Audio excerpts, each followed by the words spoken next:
तो आज आप जानिए कि कैसे स्थापना हुई विश्वनाथ ज्योतिर्लिंग की। उत्तर प्रदेश में बसता है वाराणसी शहर, जो कि बहुत ही प्राचीन है। वाराणसी में काशी के मध्य में स्थित है विश्वनाथ ज्योतिर्लिंग। विश्वनाथ ज्योतिर्लिंग को काशी विश्वनाथ के नाम से पुकारा जाता है। काशी की गिनती 7 पुरियों में आती है और विश्वनाथ ज्योतिर्लिंग की 12 ज्योतिर्लिंगों में प्रमुख माना जाता है। पूरे संसार के अंदर 12 ज्योतिर्लिंग हैं, जिसमें काशी को प्रमुख माना जाता है।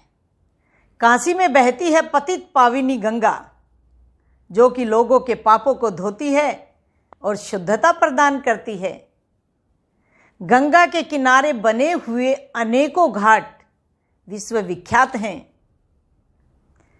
यहाँ पर बने हुए घाटों का प्रत्येक का अपना एक महत्व है।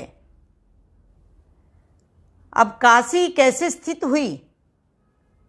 शिवजी भगवान ने अपने तेज से काशी को प्रकट किया और स्थित किया। तो जैसे ही काशी को स्थित किया तो सारी दिशाओं का आगमन हुआ और देखते ही देखते सभी देव भी वहां पर आ पधारे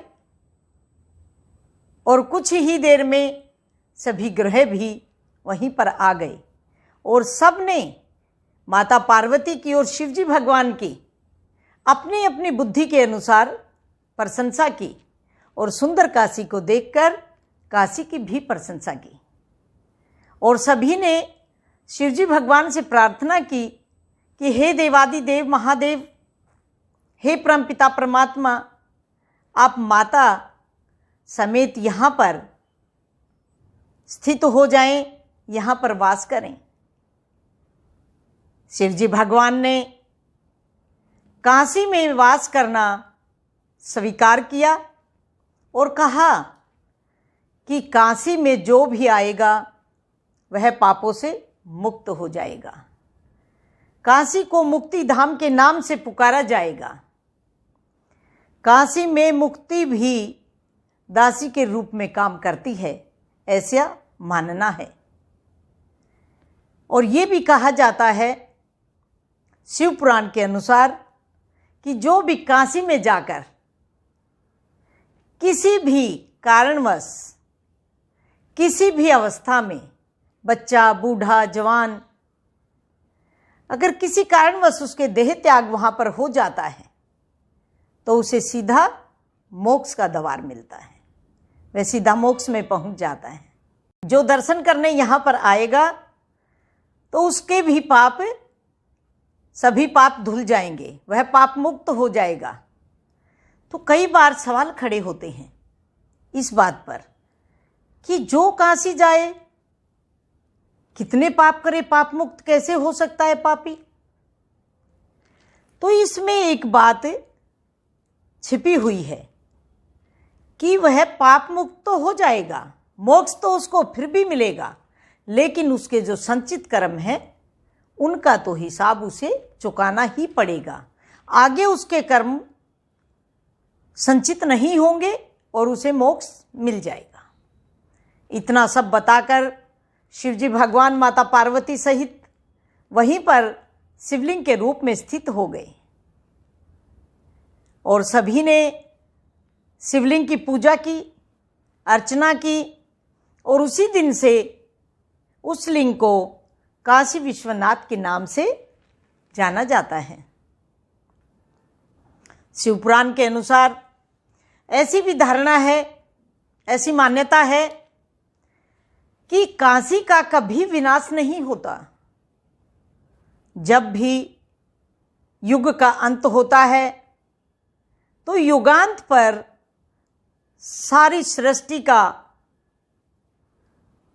लोप हो जाता है, नष्ट हो जाती है, सब खत्म हो जाता है। उस समय पर भी काशी नष्ट नहीं होती। शिवजी भगवान काशी को अपने त्रिशूल पर उठा लेते हैं और उसे नष्ट होने से बचा लेते हैं। जब भी युग की शुरुआत होती है तो काशी को वहीं पर स्थित कर देते हैं, ऐसी शिवपुराण के अनुसार मान्यता है। ऐसा भी माना गया है कि काशी में लगभग 520 के करीब शिवालय हैं। बहुत से शिवालय ऐसे हैं जिनको मनुष्य ने नहीं बनाया,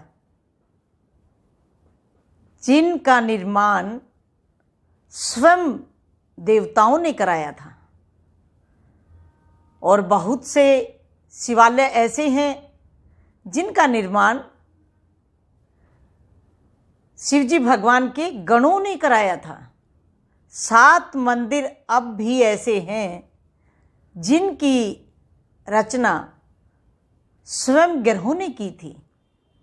200 के करीब मंदिर ऐसे हैं जिनका निर्माण शिव भक्तों ने कराया। तो जिस काशी में इतने सारे शिवालय हैं, वहाँ हर कोई रहने वाला शिव के रंग में रंगा रहता है, मनन करता है, ध्यान करता है, गंगा में नहाता है, शिवजी भगवान के दर्शन करता है, तो उस काशी का प्रभाव कैसा होगा? जैसा शिवजी भगवान ने बताया वैसा ही नजर आता है। वहां पर जाकर इंसान चिंता से मुक्त हो जाता है और उसे सद्गुण प्राप्त होते हैं, जिससे वह अपने आगे का जीवन खुशी खुशी से व्यतीत कर सके। कहते हैं कि काशी में जाकर गंगा में नहाकर और शिवजी भगवान के जो दर्शन करता है, सच्चे मन से छल कपट को छोड़कर वह आवागमन के चक्कर से दूर हो जाता है, भवसागर से पार उतर जाता है। ऐसी मान्यता है काशी विश्वनाथ ज्योतिर्लिंग की। तो आप सब भी काशी विश्वनाथ ज्योतिर्लिंग के दर्शन करिए और भवसागर से पार उतर जाइए। जो भी सच्चे मन से जाकर प्रार्थना करेगा वह आवागमन के चक्कर से छूट जाएगा। शिव पुराण की ऐसी मान्यता है।